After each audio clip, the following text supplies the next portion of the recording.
Today we are going to discuss about Six Sigma. So let's start our training on Six Sigma Green Belt. In today's course, the topics which we are going to discuss would be what is Six Sigma and why do we need Six Sigma? What is the history of Six Sigma and what is its value? And how we go ahead with Six Sigma? What's its philosophy, terminology? How do we measure the process performance? Let's not waste any time longer. Let's start the day. Getting started. In general, why do organizations use Six Sigma? Does it add any value to the company? Or is just a simple other tool which everyone follows in the world? Let's have a look. What do organizations need basically? Organization needs profits to run their business, right folks? And if the organization is not generating any profits, then it would run out of business in some time or other. Some feel and question, sir, what about the non-profit organizations? But if you have a look, even non-profit organization needs money to run the show. So everything my friend in business deals with profitability. It may be the profitability in service, building the brand, or anything. So let's come on.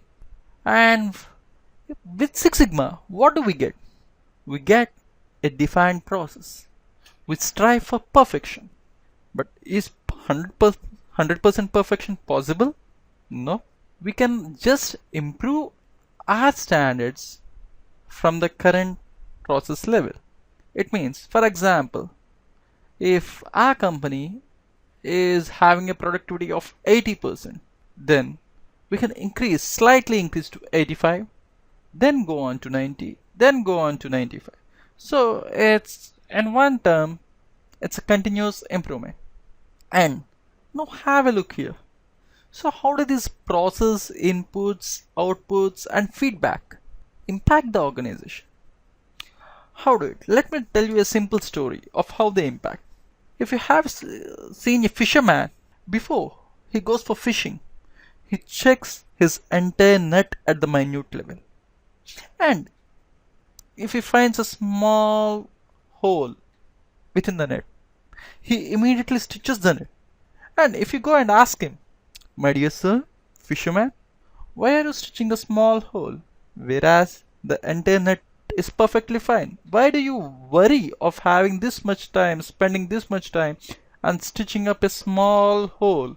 He simply answers that, sir, a small hole is enough for all the fishes to slip away, because the small hole is the point where error flows.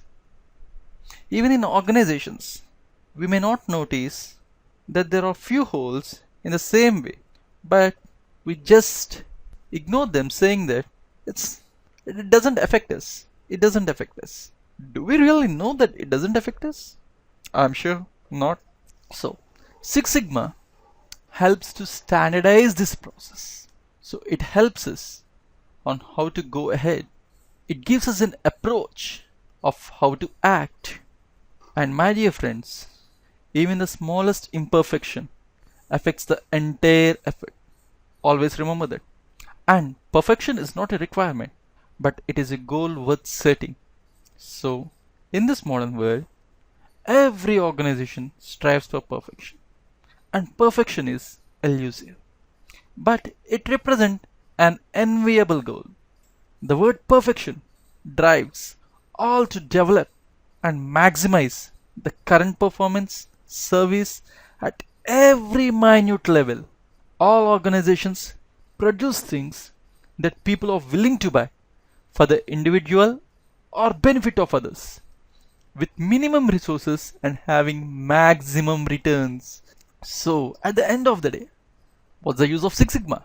We would be using minimum resources and produce maximum returns for the company. And how that is possible? Let's go ahead, my friends. Let's have a look. The evolution of Six Sigma. Is Six Sigma something which deals with only quality? And as per Robert Galvin, many managers think that Human error is just a tendency. That to error is a human. And if we just have more quality checks, it takes too long, unnecessary waste of time, and all the managers think that beating the last year's number is good enough to sustain in the market. Few also quote saying that we are better than our competitors, so what's the big deal? So these are the ways managers think as per Robert Galvin. Do Six Sigma really just only think about quality? I'm sure it's not. It deals with the entire methodology of how you act. Quality is one of the main important aspects because if you're providing a product, let's say with 10 rupees, but it doesn't sustain its purpose, its quality is not good, then do you opt for that product? Certainly not. In the same way, when quality is good, the sales automatically increases because you're providing the best of the quality. So what happened with the evolution of Six Sigma? How it came to existence? And from where this have started? Let's have a look further.